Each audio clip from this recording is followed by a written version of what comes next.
everyone, it's Ryan Fowler here with my good friend Jordan Kurtz. I want to say Intermasculine Live, but no, it's Mind Chrysalis Live Intergame Group, and we have a good one today.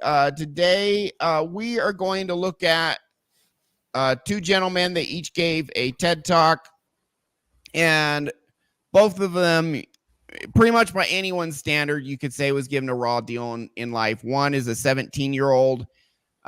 He weighs 50 pounds. He has a rare genetic disorder. And, I mean, you look at him, it's pretty obvious he has a condition. The other is Sean Stephenson, who I have referred to as Inner Game Yoda or Inner World Yoda. He's 2'8", and he's wheelchair bound. He has all, brittle bones and all these deformities. And yet he still managed to get married to a lovely wife, died a multimillionaire, got a PhD, did all these things. His book is called Get Off Your Butts, meaning no excuses. And both of these people are happy. Once you see them, you'll see, wow, how do they manage to be happy? And we have my free online community, Mind Chrysalis, where you can go and do self-hypnosis and talk with other people about rewiring your brain. And, I used to have extremely bad manic depression, more depression than manias. And so this is something I wanted to comment on too, because happiness is 100% an inside job, and you have to get toxic shame, other stuff out of you, let it go. We have methods for that. It's free. You can do it. I'll show you just a little bit later. But that's what we're going to be talking about today, literally how to be happy. And that there's so many people who are just, millions and millions of dollars, and they're handsome or very good looking, and seems like they have everything, yet they're miserable. Marilyn Monroe, self-deleted. She had everything. But before we dive into that, Jordan Kurtz, welcome to the show. Introduce yourself, sir. Hey, Ryan, I'm Jordan Kurtz with Jordan Kurtz Hypnosis. Getting over a cold. What's that? Getting over a cold. Yeah, I'm a little under the weather, but it's all good. I like to do the show with you. I help people find their limiting beliefs and remove them and put in new, better beliefs using hypnosis. And happy to be here today. I think that I watched the TED Talk we're going to cover today is a TEDx event. I think he's actually 17 years old. He has some unique insights. I think that I don't, it's probably nothing that people haven't heard before, but I think it's good to rehash these concepts, especially with how they tie into hypnosis about happiness and choosing to focus on things that you do have versus what you don't have, and things you can control versus what you can't control. It all ties into mindset and subconscious programs. It all ties together. We're a channel, we're about mental health and self-esteem. So it's all connected. So it'll be a good conversation.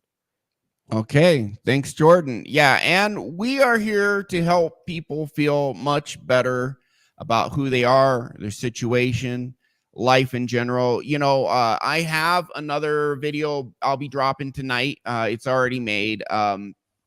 It took a few days longer to make because my Wi-Fi crapped out on my laptop. I had to figure out how to fix that or what the problem was. That's coming tonight.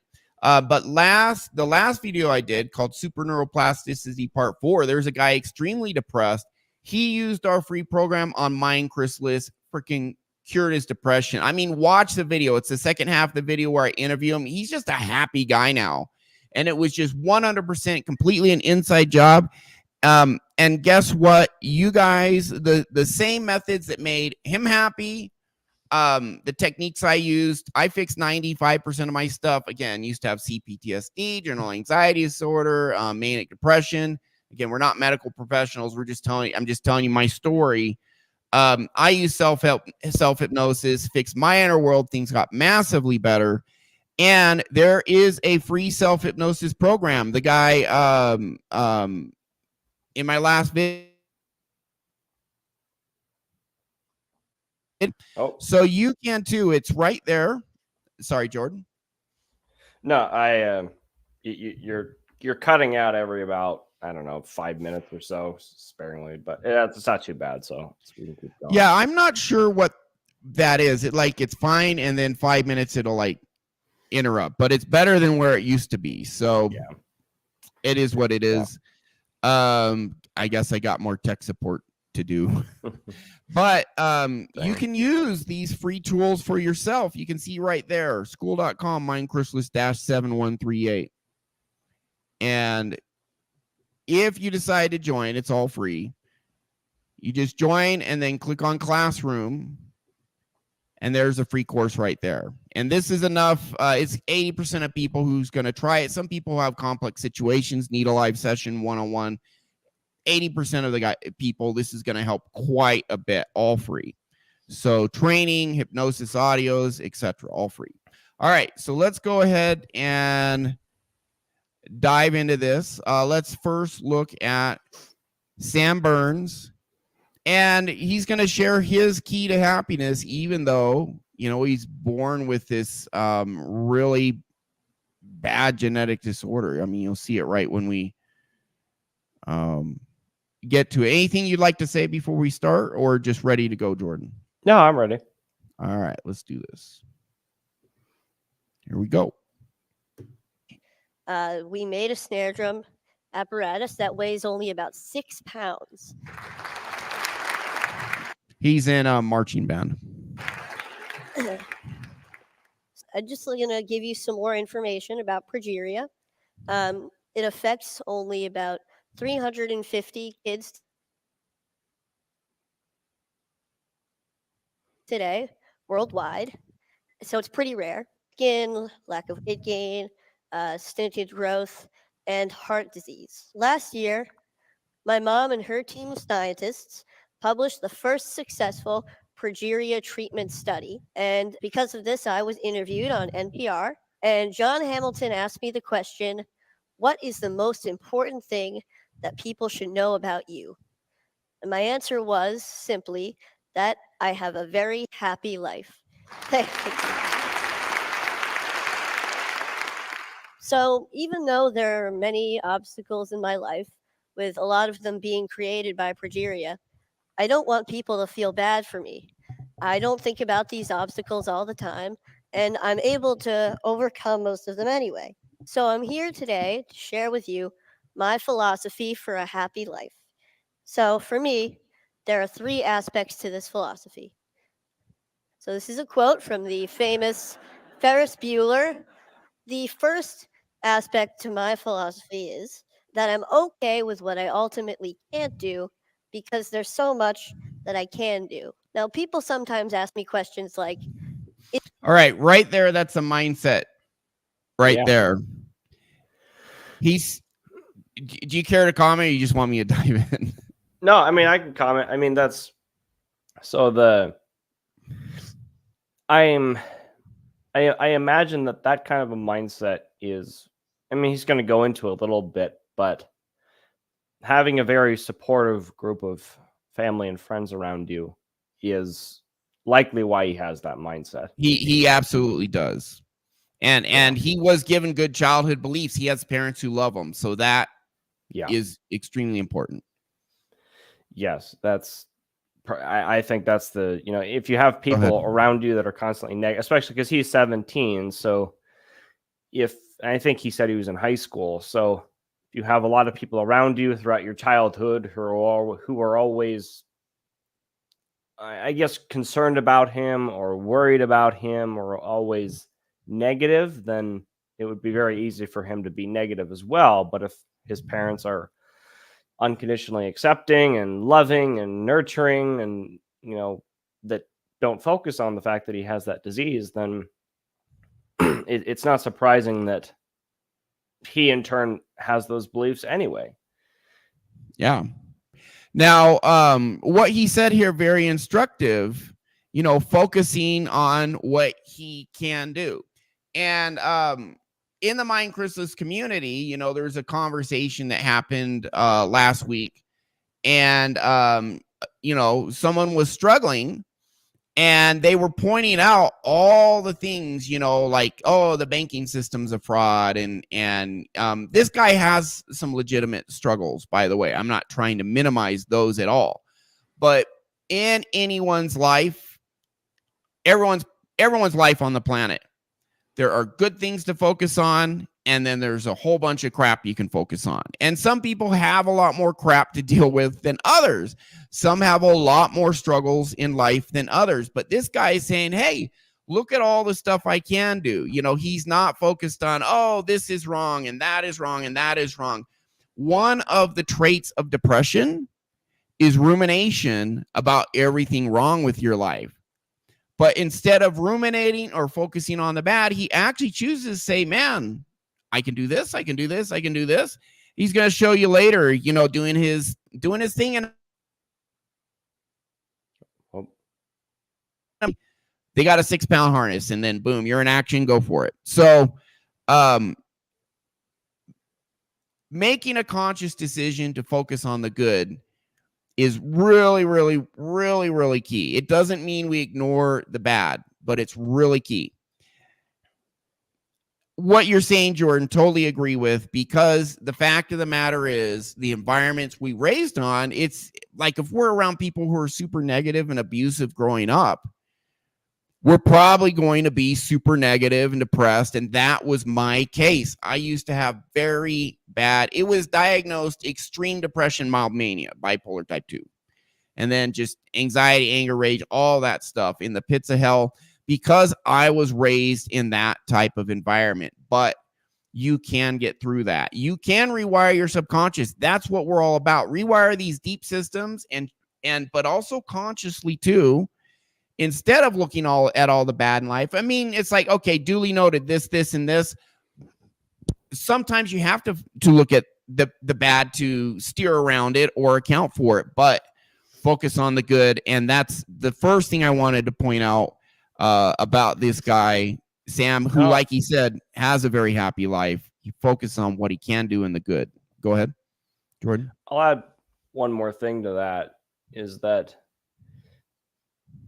there's a tendency I've noticed for some of the clients I've worked with, or some of the other people I've been around, to say, oh, well, this person has this problem, and those problems are way worse than my problems. Therefore, why am I complaining? This person, and that's not exactly what we're saying here. If you have negative subconscious programs, you still, like, everybody's level of what's difficult or hard or issues in their life is based on their own experience. It doesn't make sense to compare yourself to other people. So with that said, we're not covering him to be like, well, just if this kid's happy, then why aren't you happy? You know, that's a very good point. We're not doing that at all. Right. We're showing it's an inside job, but yeah, keep going. I 100% agree. Yeah, absolutely. And so if you have your own issues, deal with this. This is by no means dismissive of people's issues, but it's 100%. More demonstrating that despite hardship, despite struggles, people can still get to the place where they are happy. So that's the purpose of today's show. Yeah, and like I said, I used to have really bad depression. It's not like someone could say, hey, look at this guy and just be happy like him. It doesn't work that way. If you are really struggling with sadness, loneliness, tons of anxiety, hopelessness, feeling you don't fit in, just being miserable, feeling not good enough, whatever, those are significant issues. They need to be seriously and significantly addressed. But understand, do not look for, so many people in this life look for, oh, get the Lamborghini, get the, super good looking spouse, or, successful or kind spouse, or just, whatever, get fame and accolades, get your career and all of that. None of that is really a key to happiness. It can temporarily make you feel good. Or, if you're doing like a career you love, I mean, there is some fulfillment in that. But at the end of the day, more than anything else, your inner world determines how happy you are. So let's keep subconscious rewiring. All these deep down belief systems are really ultimately what determine your overall level of happiness, combined with, consciously choosing how to view the world. So we'll keep going. This guy, as you watch his TED Talk, you can tell there are a lot of people supporting and loving him, and that's a huge key to his happiness. But you can actually go in, fix your internal world all by yourself. You actually don't even need other people to be happy. It's good to have, we are social creatures, but I fix my depression in my bedroom listening to self-hypnosis audios. Didn't even 95% of my issues didn't even use a therapist. So we'll keep going. Isn't it hard living with progeria? Or what daily challenges of progeria do you face? And I'd like to say that even though I have progeria, most of my time is spent thinking about things that have nothing to do with progeria at all. Now, this doesn't mean that I ignore the negative aspects of these obstacles. When I can't do something like run a long distance or go on an intense roller coaster, I know what I'm missing out on.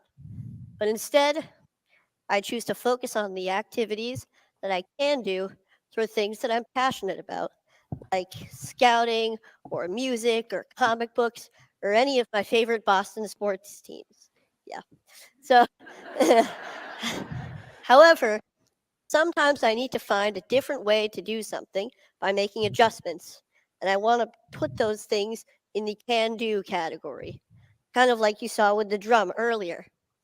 So here's a clip with me playing Spider-Man with the Foxborough High School marching band at halftime a couple years ago.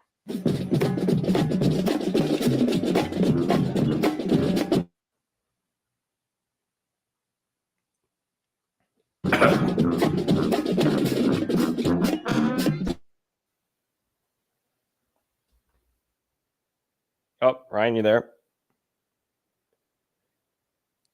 Okay.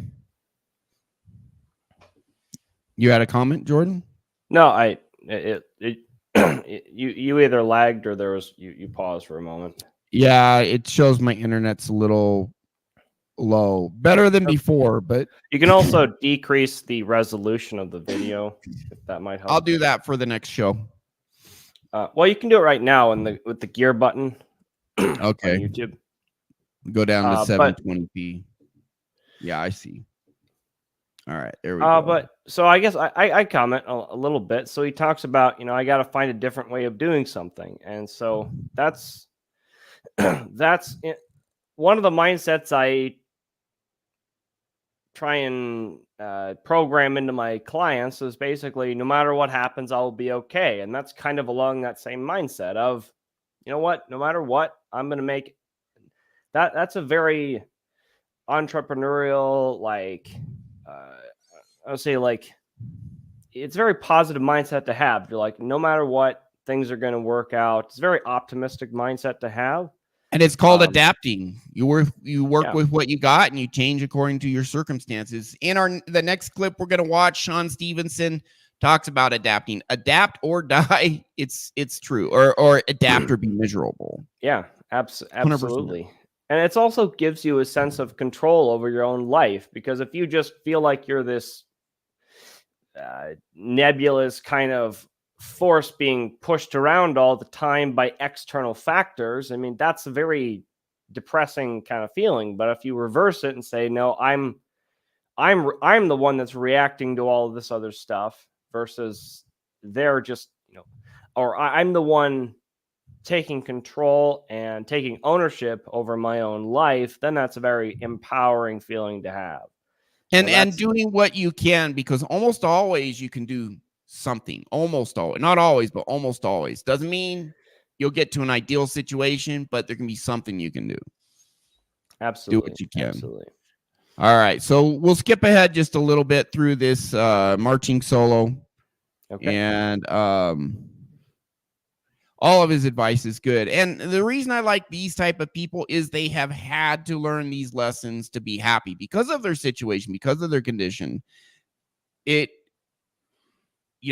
persevere because they had to, and finding that happiness. I mean, if he can find it, then he must be doing something right. We'll skip ahead. That was pretty cool.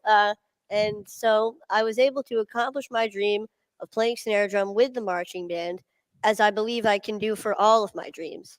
So hopefully you can accomplish your dreams as well with this outlook. I know Next it's just aspect to pause my it there. I mean, that's hear what he said. Like, as I accomplish this dream, as I believe I can accomplish all of my dreams. I mean, that's He there you believes in go. his ability and value. Yeah. Yeah, it's Yeah. like I'm going to accomplish all the things I want to do. I mean, that kind of mindset is just like it's a powerful mindset to have. It drives. I think that's what drives really successful and creative people. Like, no matter what, this is what's going to happen. I'm going to make And you're moving towards it. Absolutely. Everyone can have a dream, and everyone can move towards that dream. And he also maybe you never reach the entire dream, but just having a improve your state, you're going to learn a lot of stuff on that journey, and hopefully you reach your dreams. Even if you don't, there's still benefit to that mindset. And he thinks that he's worthy of achieving those dreams. He's not saying, well, I have this disease, therefore I'm not worthy of getting these things. He's like, no, I'm worthy of what I want, and I'm going to go after what I want. And it's just attitude. He hasn't accomplished some dreams. He accomplished. He did the marching thing. Other stuff hasn't accomplished it not yet. May not. But having this attitude, this internal state, will lend to, and having this purpose and believing you can. That mindset right there, just the mindset, will put you in a much happier frame of mind. Yeah. Okay, we'll keep going. Yeah. My philosophy is that I surround myself with people that I want to be with, people of high quality. Yeah, get rid of all those toxic people, man. Anyways, we'll watch it a little later. But this actually applies. This applies to so many people. I've seen so many people in toxic relationships. Like, no, you don't have to be in that. He's going to explain more. I'm extremely lucky to have an amazing family who have always supported me throughout my entire life. And I'm also really fortunate to have a really close group of friends at school. Now, we're kind of goofy. A lot of us are band geeks, but we really enjoy each other's company, and we help each other out when we need to. We see each other for who we are on the inside. So this is us goofing off a little bit. And so we're juniors in high school now, and we can now mentor younger band members.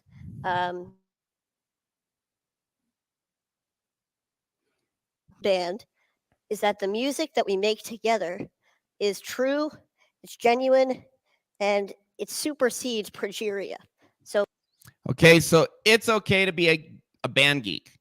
It's okay to be a nerd. And that's his attitude. He's like, yeah, we're band geeks, but we see each other for who we are and we have fun. He values his friends. He values himself. So I remember when I was in high school, I felt bad that I was like, in some ways, it changed by my senior year, but, low on the social totem pole. Oh, look at all the popular people and, wishing you were them. This guy doesn't care about that. Hey, go with the other nerds. Be happy with the other nerds. Go with the geeks. Go with whoever. That's okay. Don't worry about all this other crap, because all this other crap, social media, depression, especially in young women, has just gone through the roof with social media. And I'll let you know exactly what's behind it. It's these women looking at all these other girls prettier than them on social media and saying, I'm not as pretty as that girl. Therefore, I'm not pretty enough. Therefore, I'm not good enough. Toxic shame. This kid doesn't care. We're band geeks. I don't give a shit. We're awesome. I love these guys. They love me. So be okay with that. Okay, you're not at the top of the totem pole. Maybe you're not even halfway up. Who gives a shit? Go ahead. Sorry, you had something? You're good. I'm just dying over here. I'm sorry, man. It's all good. Let's put you front and center and watch you cough for a while. How about that? There you go. Put on a show. I'm just kidding. All right. Thank you, Jordan, for being willing. By the way, our other guy, Tim, his wife tried 20 or 30 times to start fixed her trauma. Now they have so much demand with the business she started and has been sustaining that he has had to stay up for 24 hours nonstop, making the pens. They do these custom design pens and then sell them. So that's why he's not here today. You fix someone's internal world and they just take off. So he couldn't be with us. But it's because he's working his butt off for his wife. All right, we'll keep going. So I don't have to worry about that when I'm feeling so good about making music. But even having made a documentary and going on TV a couple times, I feel like I'm at my highest point when I'm with the people that surround me every day.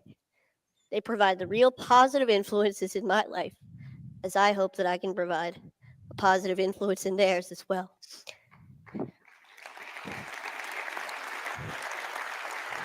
Thank you. So the bottom line here is that I hope that you appreciate and love your family, love your friends, for you guys, love your bros, and acknowledge your mentors and your community, because they are very real aspects of everyday life that can make a truly significant positive impact. So if you have a good internal world where you don't have like anxiety and trauma and, again, if you have trauma, that's why we have a show, psychological trauma. But if you believe in your ability, believe in your value, believe you're worth it, and you're not so preoccupied with, the social totem pole or ladder or whatever, you can have friends. You can have friends and you can be happy. Keep going. The third aspect to the philosophy is keep moving forward.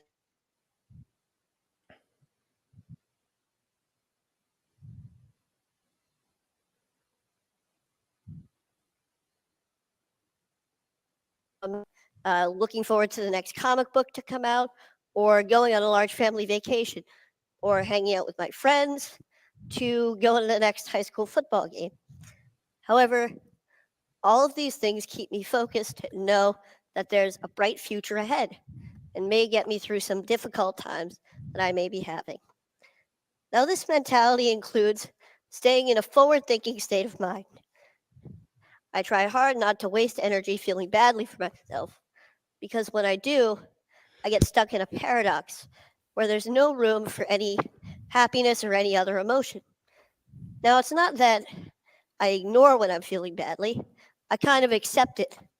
I let it in so that I can acknowledge it and do what I need to do to move past it. Sounds good to me, man. Let's go to the Sean Stephenson clip. I'll say the only other thing is he does talk about, having a purpose, which he had already talked about. So we're going to skip ahead. Before we move on, do you have anything you want to say, Jordan? Or yeah, there's a bit at the end. We don't have to watch it, but he shows that he's being interviewed about having progeria, and he demonstrates this mindset of that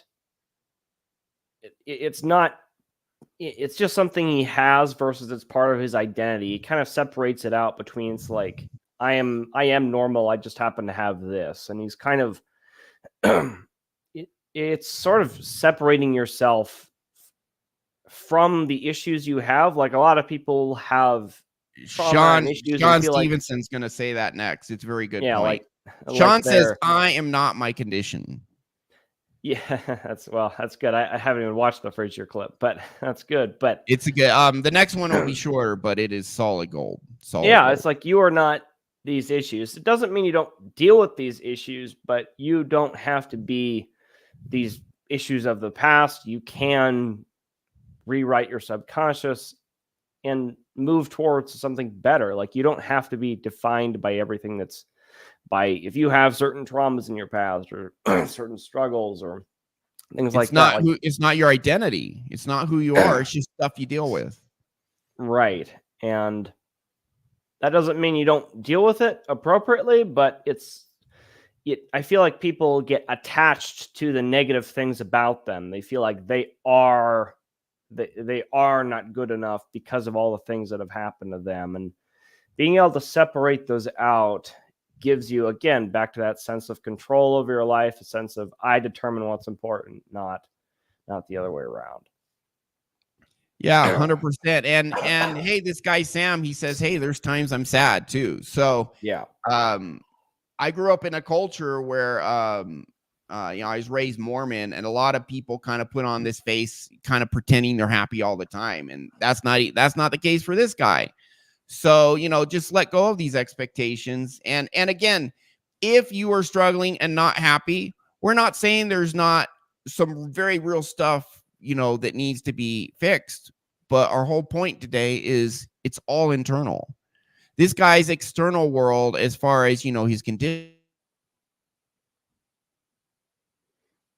but I look at my childhood and it's like just constantly bullied, the loner, picked on, a mom with narcissistic personality disorder, getting all this depression and everything, fixed it. The concepts I use to fix it, or the attitudes I have now, are in many ways just pretty similar to Sam, and it's because when you're able to rewire your subconscious, these deep belief systems, and get these good beliefs in you, and then have conscious cognitive methods to support it, good self-talk, etc., it does lead to happiness, even if your outside world goes to crap, which can suck temporarily, but it pour out. I lived in the Philippines for two years. Those people pour, I would go into these grass huts with dirt floors, and they go out and they pick rice all day. They're in the rice fields all day. And then they were happy. And they made $300 a month, So it is, happiness is an inside job. You can have a great life. Doesn't mean there's not issues to address, but you can have this happiness. Okay, so let's go to, and I used to have a Porsche 911 Turbo. I had a friend who just rented a Lamborghini, drove around for the weekend. It's fun. It's great. It might make you a little happy temporarily, but honestly, then you get used to it, and then the happiness goes away because now you're used to it. So, it really is more external. Outside stuff, temporary happiness. Okay, so moving on now to Sean Stephenson. Sean Stephenson, one of my heroes.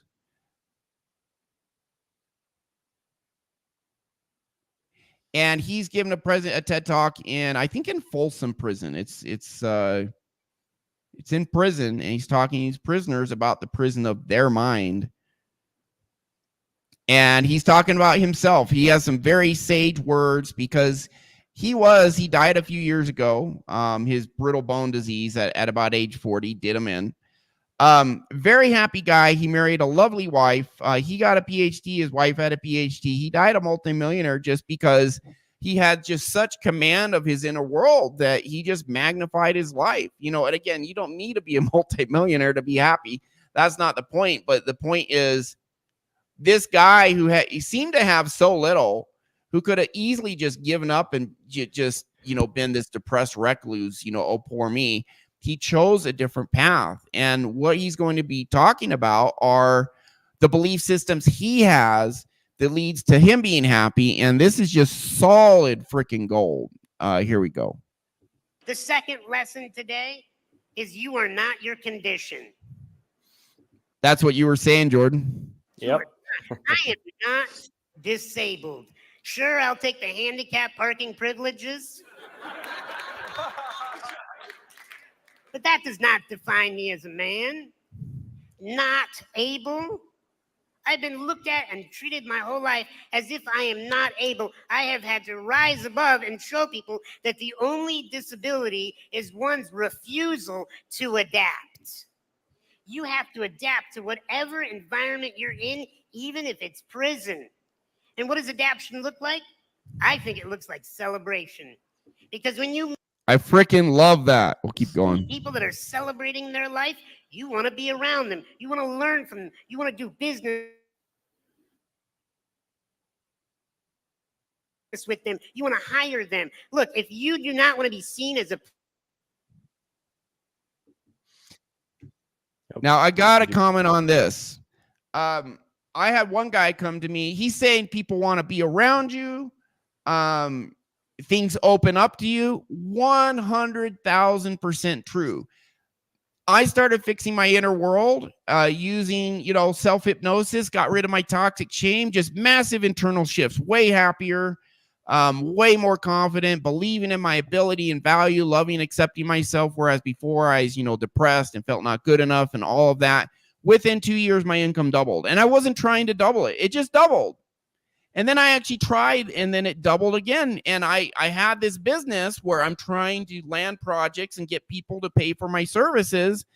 And just by making these internal changes, people like me more. They bought my product, my service twice as much. I had a guy come to me, a salesman. Out of 200 people, he was second from the bottom rank in sales. And then the bottom guy quit. So he was dead last in his sales team. We fix his internal world, get over the, feeling bad and not good enough and I can't do it, and just make the internal change where you have just self-love, self-belief. You know what? I failed this time, but each time I try something, even if I fail, I learn, I get a little better. I keep going, man, I'm going to get this. I am going to get this. Just like Thomas Edison tried 1,000 times, finally succeeded in inventing the light bulb. Then he went down in history as one of the greatest inventors of all time. So this guy, the internal attitude change from dead last out of 200 salespeople, one session, made the internal changes. 5 months later, he was number 7 out of 200.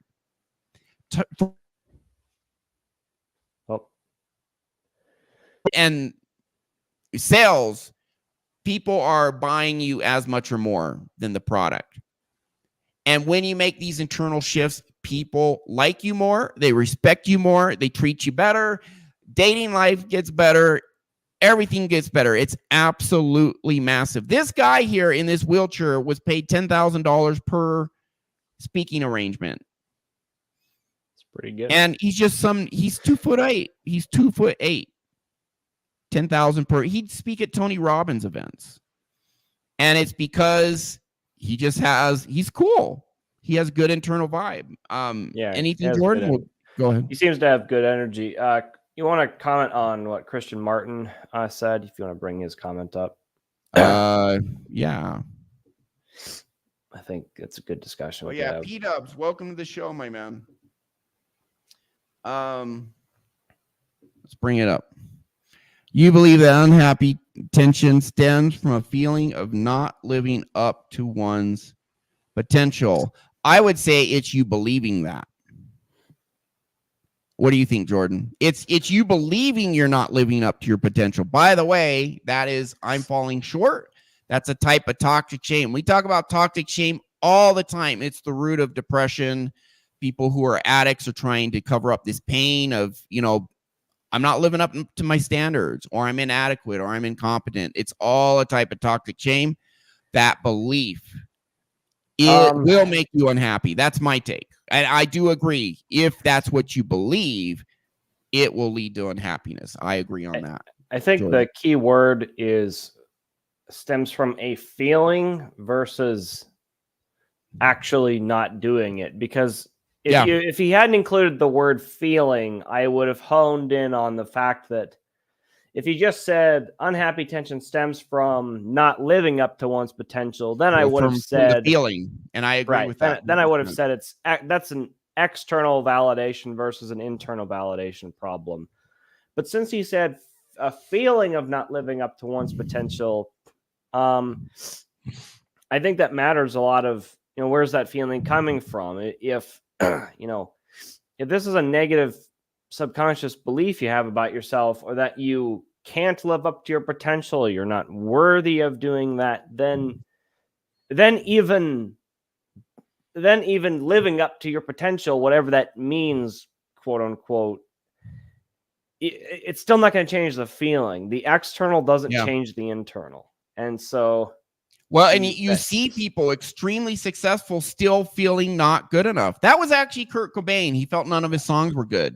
So he self-deleted. The lead singer of Nirvana, the most influential band of the 90s, felt his songs weren't good enough, sold out arenas, hundreds of millions of dollars coming in. Everyone loved him. He's like, my music sucks. I'm falling short. And he self-deleted.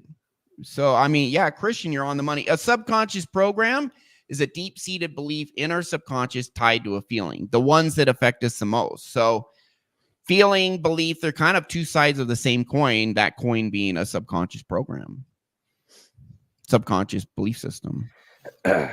Nigel asked, I just heard that the subconscious mind doesn't forget anything. I'm not sure that's entirely accurate. I mean, it remembers the things that are important for survival as we're growing up. So our subconscious mind is constantly learning things about the world to try and survive and to try and thrive in a pretty chaotic environment and chaotic world, or seemingly chaotic, and it's constantly trying to make sense of things. But our memory consistently dumps things that aren't important all the time. You know, we don't have to relearn what a door is every time we walk up to something that looks like a rectangle and has a little circle by it. You know, we know that we're not, and so it's, I don't know about the subconscious mind doesn't forget anything. I don't know if that's accurate. The neuroscience actually is kind of unclear. Neuroscience isn't exactly sure whether every single detail is like recorded and in there, or if it's just the main points. You know, they don't know what kind of resolution we remember things with. From what I know, I think they say that the really tiny, the really fine resolution isn't there. So what slips through the cracks, you know? From what I remember about the brain, it's that the brain is a very efficient organ, and it tries to dump the stuff it doesn't need to hold for survival so that it can store the things that are more important. And True. So I'm pretty sure part of the brain is fun, but again, the brain versus the subconscious, like we're sort of subconscious is a part of the brain, you know? Right. And so I think the subconscious itself is generally just part of the brain that just stores patterns and programs for for survival. And so I'm not, so I might slightly disagree with that. And so I would say you have an article or something. Yeah, I would say the subconscious mind does not forget anything it deems important. That's true. Yeah, that's a good way. That's true. All right, so we'll keep going. Thank you, everyone, for your comments. We'll do our best. Yeah. Value to the human race, no matter what your current condition. That's a belief. I bring value to the human race. And you know what? It's true, because everyone can bring value to the human race. Just saying hi to another person can help that person. That's bringing value right there. Sure is. Because if I believe that I'm disabled, I would wither up. I would be shy. I would be insecure. I would be afraid. I would act like I need your help. And the rest of humanity would be okay with that. But I choose something else. I choose to be strong. I choose to be a leader. I choose to have words to move this planet. I'll tell you why I was born. And I hope it inspires you to find out why you were born. I was born to rid this world of insecurity. Because when a human being is insecure, they do stupid stuff. When we feel like we're not enough. And a lot of them did dumb stuff and landed in jail right here. Because your toxic shame, internal trauma, trapped rage, all of these, all subconscious trauma. Toxic shame is chief. Hurt people. It causes people to hurt others and make poor decisions. And I used to have the toxic shame, and I used to make some poor decisions because of that. Yeah. It's the most painful feeling we can have. Toxic shame is the most painful feeling anyone can feel. Yeah, his attitude is the opposite of toxic shame. I have value. Yep. I can contribute to the world. I'm here to rid the world of insecurity. He might as well be saying, I'm here to rid the world of toxic shame. Feeling you're not good enough, feeling you don't have something to offer, or you're not sure if you do. And, oh, here's someone who's doing better than me, so now I feel not good enough. later on about loving yourself. Well, that is the cure for toxic shame, doing that at a deep core level, which We is should teach what him. We should teach him hypnosis. he has a PhD in hypnosis. That's what his Oh, PhD is in. really? Did you know that? Yeah, he has I a did not. PhD in hypnosis. This guy is inner world Yoda. I mean, this guy is inner world and understanding of it. Everything he says is just so freaking spot on for being happy and successful in this life. And he died a multimillionaire, born 2'8", all these deformities. He goes, he would work out. He'll do little push-ups and work with weights and stuff. You know, he had no excuses, man. He just kicked ass because of his belief system and attitudes. And he's a happy guy, man. You could tell. Does he look like an insecure guy? Hell no. He's just super confident. This guy's a stud. External validation and external objects to try to tell us we're enough. Thank you. It does not work. It's internal. Absolutely.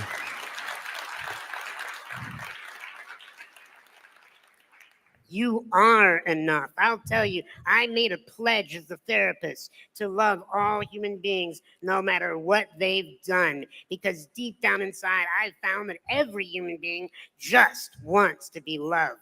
Even if they're tough, even if they're scary, even if they're vicious, you get them in the right position at the right time, they'll tell you the truth. They just you love yourself once you really know how to do that. A lot of people want to, and they don't know how. Once you really know how, your love for others increases. That's why he's such a loving guy. It starts with loving himself.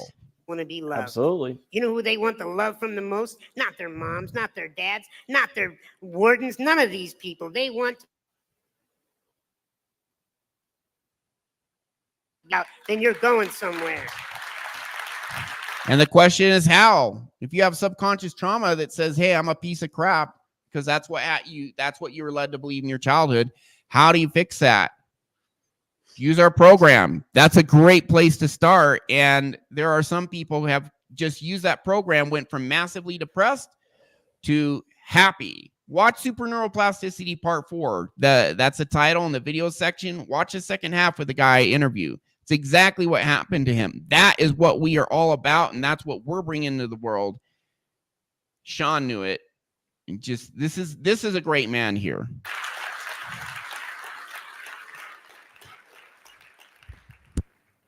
But you cannot feel sorry for yourself. When you feel sorry for yourself, you will wither. But there's a contradiction to feeling sorry for yourself. It's the opposite extreme. It's what I call bullying yourself, beating yourself up, being your own enemy and telling yourself that all those predictions, those negative opinions, they're true, they're right, you're washed up failure, you're not going to amount to anything.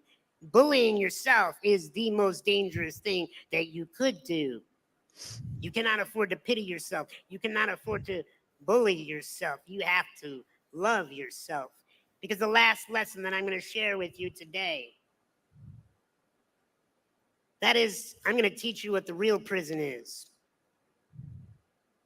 It's not surrounded by barbed wire, electrical fences. The real prisons do not have guards. The real prison's up here. And we all got it. We all have a mind that chatters.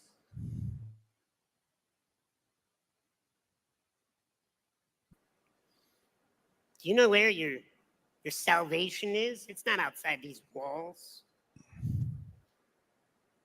I've met so many people that are so extremely successful and famous that are in prison because they're stuck in their minds, bullying themselves, pitying themselves. True freedom is dropping down out of that mind. And what my wife has taught me is drop into your heart, into mastering this beating thing that is more than just sending blood to the extremities. What is it doing? It's sending emotional possibilities, infinite possibilities of choice in our behavior, in our life, in our attitude.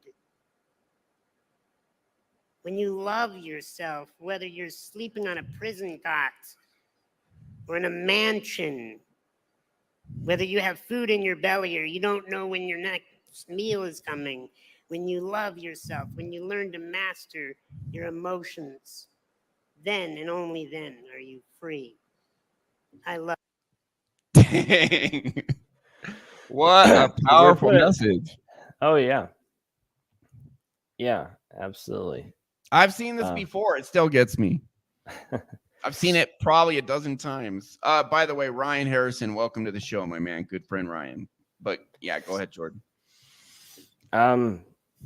Yeah, I feel like if I comment, I don't want to take away from anything he said. He said it very well. I would just, it's the subconscious beliefs. It's those, I mean, that's the missing link. Combined with what we do cognitively and consciously. Subconscious is more important, but all of that helps too. Yeah, sorry, go ahead. Yeah, I'm trying to figure out how to add to that. It's we've talked about it before. He talks about people who are super successful and wealthy, but they're in prison in their mind because they don't feel like they're enough.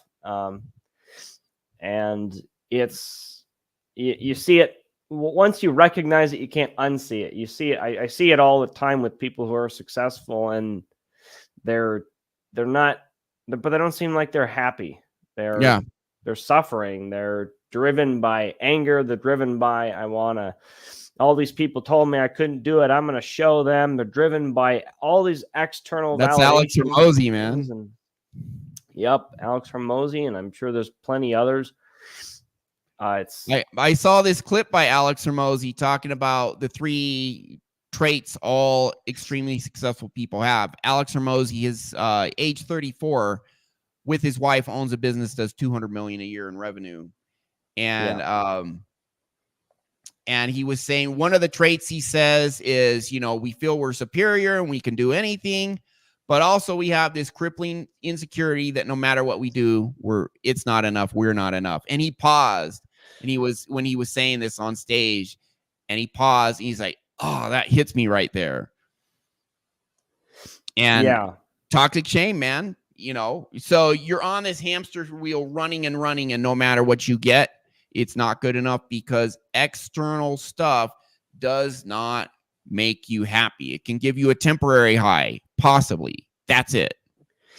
And hey, it's good to have nice things and do fun things. And I know successful people who are happy, but they're not tied together. I can see people like Alex Hormozi also getting in the mindset. You had something. Oh, yeah, maybe on. So I can see people like Alex Hormozi also, the more successful they get, the harder, perhaps the harder it might be to change, because there's a sense of, without these beliefs, without these crippling insecurities, without this fear and dread and doubt, I am not going to stay successful. I became successful because I was hard on myself and pushed myself and was negative and all these things. And so, and what happens when you achieve these goals based on that dirty fuel? It's a lot harder to change those beliefs and replace those beliefs when objectively they got you to a really successful spot. They did make him very successful. And the thing is when something good happens, like, you win at this or you win at that, or he acquires a new business and all of a sudden his net worth goes up 10 million or whatever, he probably feels good temporarily from that. But it's temporary. And then you go back to your baseline, which is, deep down inside, I'm not good enough. And Alex Hormozi has admitted on stage, he has that. He not only admitted it, but when he admitted it, he was like, that gets me. He literally paused. He's like, that gets me right there. I feel not good enough. Like, dude, if you look at the guy, he looks like a professional bodybuilder. He's like jacked, married to a lovely lady, a little too aggressive and masculine and, boss girl for me, but she's actually a very nice person from what I can tell. Mm-hmm. And hundreds of millions of dollars and still feeling not good enough. It's kind of like like the analogy of I'm a Then big and fan then of he'd be skydiving. happy. He'd probably then still keep doing business, but maybe work 65 hours a week instead of 100 like he does. Yeah. And now enjoy life a little more. Instead of just slaving away like a hamster on a wheel, you know, a hamster on a golden 24 karat golden wheel, you know. I was gonna say, Ryan, that Yeah. it's kind of like I like the analogy. I'm a big fan of skydiving. I really enjoy it a lot. I've been before a long time ago. It's great. Love it. And I like in the way Alex's mindset is kind of like that, where if you've never been skydiving before, that first when you're sitting on the plane at 14,000 feet, and usually you go tandem, so you have a skydiving instructor on your back, and you go to the edge of the plane. For a lot of people, there's a lot of fear of letting go. It's a fear of the unknown, what's going to happen. Right. And that's kind of, I liken that to Alex's fear of what happens if I let go of these negative beliefs that I have that pulled me and fueled me into being as successful as I am. But the funny thing is, I liken it to skydiving because the moment you drop out of the plane, it's the most blissful, freeing feeling in the world. And you realize that all those fears turn to excitement and joy and happiness and exhilaration. Like and so if you can just get on the other side of that, life can be so much better. But you have to at a certain level believe at a subconscious level that's possible, that you can do that. Yeah. And I hope Alex, and others like him, get there eventually, because Alex would be, I believe Alex would be, oh, sorry, you cut out, Ryan. Go ahead. No, you go ahead. I was going to say, Alex, I think would be even more successful if he dropped all those weights because he doesn't need them. That's my, there's one of my client interviews, video section of this YouTube channel, the Rick S interview. The guy's worth over 100 million. I did a session for him. He says, I now work less and earn more. Yep. Yeah. Yep. Absolutely. And now I go skydiving. I can't wait to get out. Skydiving's fun. I got to do it again. Awesome. Good times. All right. So that is our show for today. Listen, if you have significant internal issues, absolutely address those issues. If you're not happy, it's because they're internal issues and not external stuff. It's not how much money you have or how poor you are or how good looking or how ugly. It's our internal interpretations of what all that means, of what our identity is because of that. It's all just our internal belief systems. That stuff, I mean, you could go to therapy for years and try and fix that stuff. Even like when you use super powerful methods, you can fix something very quickly, and then you got something else to fix. You got something else to fix. You got something else to fix. Might go on for a while. You're going to instantly start feeling way better, but you may have quite a bit to work on. So we're not trying to minimize and say, hey, just get over it if you're not happy. That's not what we're saying at all. We are saying it is not external stuff that'll make you happy. That's temporary at best, and then you go back to baseline. It's an internal job. Go to your inside world. There is a way you can do it.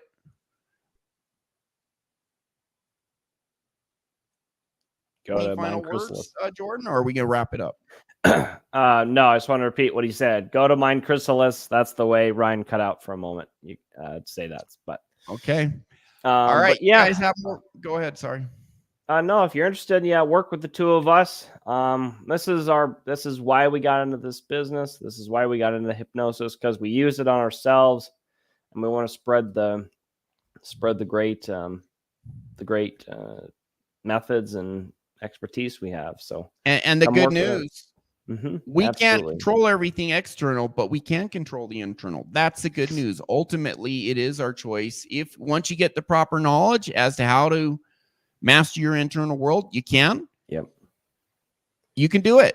You do have more power than you know. That's our show. Thank you.